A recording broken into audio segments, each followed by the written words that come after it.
Did he lose the 2020 election? Tim, I'm focused on the future. Did Kamala Harris censor Americans from speaking their mind in the wake of the 2020 COVID situation? That is a damning non-answer. It's a damning non-answer for you to not talk about censorship. Obviously, Donald Trump and I think that there were problems in 2020. We've talked about it. I'm happy to talk about it further. But you guys attack us for not believing in democracy. The most sacred right under the United States democracy is the First Amendment.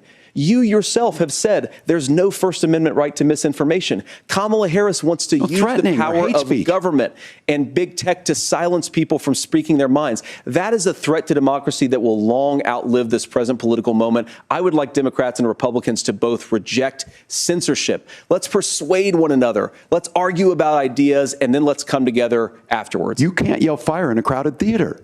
That's the test. That's the Supreme Court test. Tim, fire in a crowded theater. You guys wanted to kick people off of Facebook for saying that toddlers shouldn't wear masks. Senator, the governor does have the floor. Fire in a crowded theater. That is criticizing the policies of the government, which is the right of every American. Senator, the governor does have the floor for 1 minute to respond to you. Yeah. Well, I don't run Facebook. What I do know is I see a candidate out there who refused, and now again, and this, I'm pretty shocked by this. He lost the election.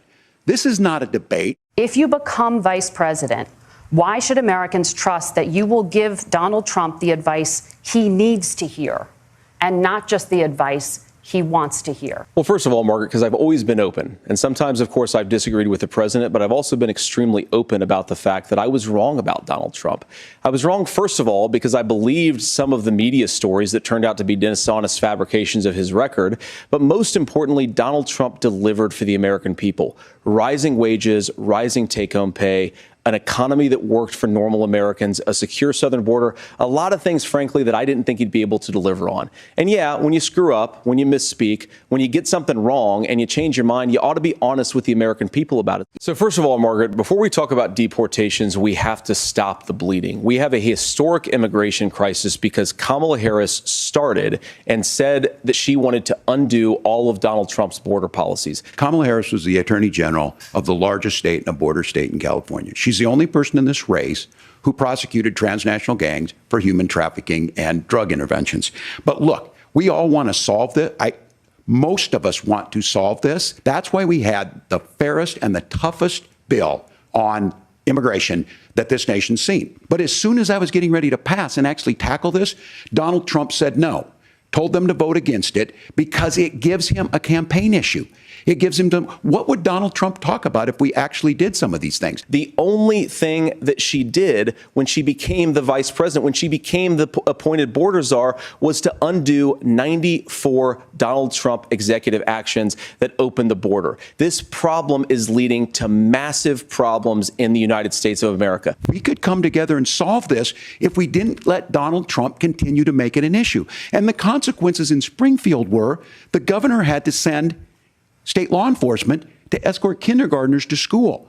I believe Senator Vance wants to solve this, but by standing with Donald Trump and not working together to find a solution, it becomes a talking point. And when it becomes a talking point like this, we dehumanize and villainize other human beings. Now, Governor Walz brought up the community of Springfield, and he's very worried about the things that I've said in Springfield. Look, in Springfield, Ohio, and in communities all across this country, you've got schools that are overwhelmed. You've got hospitals that are overwhelmed. You have got housing that is totally unaffordable because we brought in millions of illegal immigrants to compete with Americans for scarce homes. The people that I'm most worried about in Springfield, Ohio, are the American citizens who have had their lives destroyed by Kamala Harris's open border. It is a disgrace, Tim. And I actually think, I agree with you. I think you want to solve this problem, but I don't think that Kamala Harris does. Just to clarify for our viewers, Springfield, Ohio does have a large number of Haitian migrants who have legal status. Right.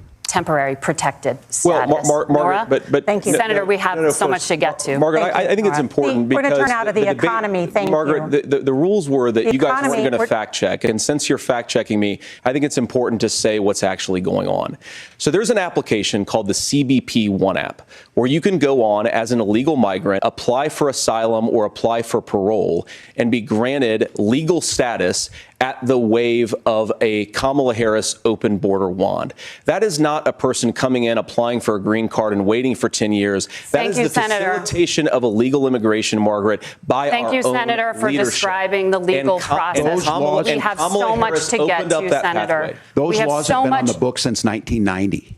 Thank you, gentlemen. The CBP app has not been on the books since 1990. It's something that Kamala Harris created, Margaret. Gentlemen, the audience can't hear you because your mics are cut. You know, I grew up in a working class family in a neighborhood where I knew a lot of young women who had unplanned pregnancies and decided to terminate those pregnancies because they feel like they didn't have any other options. One of them is actually very dear to me. She felt like if she hadn't had that abortion, that it would have destroyed her life because she was in an abusive relationship.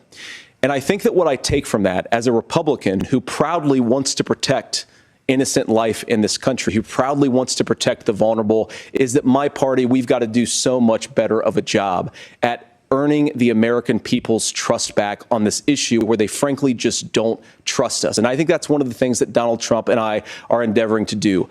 I want us as a Republican Party to be pro-family in the fullest sense of the word. I want us to support fertility treatments. I want us to make it easier for moms to afford to have babies. I want it to make it easier for young families to afford a home so they can afford a place to raise that family. And I think there's so much that we can do on the public policy front just to give women more options. When you listen to Vice President Harris talk about this subject and you hear me talk about it, you hear us talking exactly the same. Donald Trump is trying to figure out how to get the political right of this. I agree with a lot of what Senator Vance said about what's happening. His running mate, though, does not, and that's the problem. Governor, you say trust the experts. But those same experts for 40 years said that if we shipped our manufacturing base off to China, we'd get cheaper goods. They lied about that. They said if we shipped our industrial base off to other countries, to Mexico and elsewhere, it would make the middle class stronger. They were wrong about that. They were wrong about the idea that if we made America less self-reliant, less productive in our own nation, that it would somehow make us better off, and they were wrong about it. And for the first time in a generation, Donald Trump had the wisdom and the courage to say to that bipartisan consensus, we're not doing it anymore. Much of what the senator said right there, I'm in agreement with him on this. I watched it happen too. I watched it to my communities, and we talked about that. We're in agreement that we bring those home. The issue is Donald Trump is talking about it. Kamala Harris has a record, 250,000 more manufacturing jobs just out of the IRA. May I respond to that? Yes. So appreciate that. So if you notice what Governor Walz just did is he said, first of all, Donald Trump has to listen to the experts.